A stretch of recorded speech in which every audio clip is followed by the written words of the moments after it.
నగరంలో ఓవైపు డ్రగ్స్, వ్యభిచార గృహాలు, మసాజ్ సెంటర్లలో గలీజ్ దందాలు ఒక్కొక్కటిగా వెలుగులోకి వస్తుండగా తాజాగా మరో సంచలన విషయం బయటపడింది. సిటీలో గుట్టు చప్పుడు కాకుండా ఎక్కడ పడితే అక్కడ ఓయో రూమ్స్ ఓపెన్ చేస్తూ అసాంఘిక కార్యకలాపాలకు తెరలేపుతున్నారు. అవినీతికి అలవాటు పడిన కొందరు అధికారులు రాత్రికి రాత్రే నిబంధనల విరుద్ధంగా ఓయో హోటళ్లకు పర్మిషన్లు ఇస్తుండగా నివాస ప్రాంతాల మధ్యలోనే పుట్టగొడుగుల్లో ఓయో హోటల్స్ పుట్టుకు వస్తున్నాయి. ఇలాంటి ఘటనే పోచారంలో తాజాగా బయటపడింది.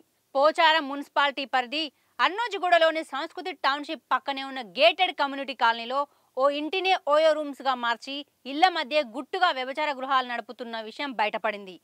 దీనిపై స్థానికులు అధికారులకు ఫిర్యాదు చేసినప్పటికీ వారు ఎలాంటి చర్యలు తీసుకోలేదు. దీంతో ఏకంగా మేడ్చల్ జిల్లా కలెక్టర్కే ఫిర్యాదు చేశారు ఆ కాలనీ వాసులు. ఈ ఘటనపై విచారణ జరిపించగా పలు షాకింగ్ నిజాలు బయటపడ్డాయి.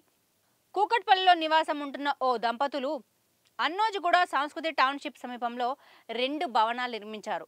అందులో ఓ భవనాన్ని కాలేజీ విద్యార్థుల హాస్టల్ నిర్వహణ కోసం వెంకటేశం అనే వ్యక్తికి అద్దెకిస్తూ 3 ఏళ్ల కాల పరిమితికి అగ్రిమెంట్ చేసుకున్నారు.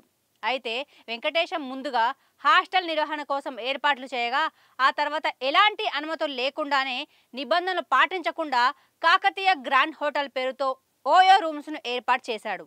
నిత్యం పెళ్లి కాని జంటలు, కాలేజ్ స్టూడెంట్స్, ఉత్తర భారత్ చెందిన మహిళలను ఓయో రూమ్స్కు రప్పించి అసాంఘిక కార్యకలాపాలు నిర్వహిస్తున్నట్టు స్థానికులు ఆరోపిస్తున్నారు. అదేవిధంగా అర్ధరాత్రి పూట బర్త్డే వేడుకల పేరిట మద్యం, మత్తు పదార్థాలు వినియోగిస్తూ పెద్దగా డీజేలు పెడుతూ న్యూసెన్స్ క్రియేట్ చేస్తున్నారని తేలింది.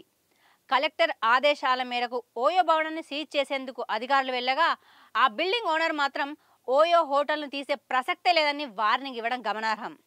అయితే హైదరాబాద్లో ఓయో రూమ్స్కి చాలా డిమాండ్ ఉంది. ఇదే అదనుగా భావించి కొందరు నిర్వాహకులు ఎలాంటి నియమాలు పాటించకుండా ఓయో రూమ్స్ను ఏర్పాటు చేస్తున్నారు. నిర్వాహకులు ఇచ్చే మామూళ్ల కోసం అధికారులు ఈ వివరాలేవి పరిశీలించకుండానే పర్మిషన్లు కూడా ఇస్తున్నారట. అంతేకాదండోయ్, ఓ అడుగు ముందుకు వేసి ఇళ్లలోనే ఓయో రూమ్స్ ఏర్పాటు చేసుకోగా వాటిని కమర్షియల్గా మార్చేందుకు కూడా అధికారులు భారీ మొత్తంలో ముడుపులు డిమాండ్ చేస్తున్నారట. విజిలెన్స్ తనిఖీలు జరిపితే అక్రమంగా నివాస ప్రాంతాల్లో ఏర్పాటైన ఓయో రూమ్స్ బాగోతం బట్టబయలయ్యే అవకాశం ఉందని పలువురు అభిప్రాయం వ్యక్తం చేస్తున్నారు.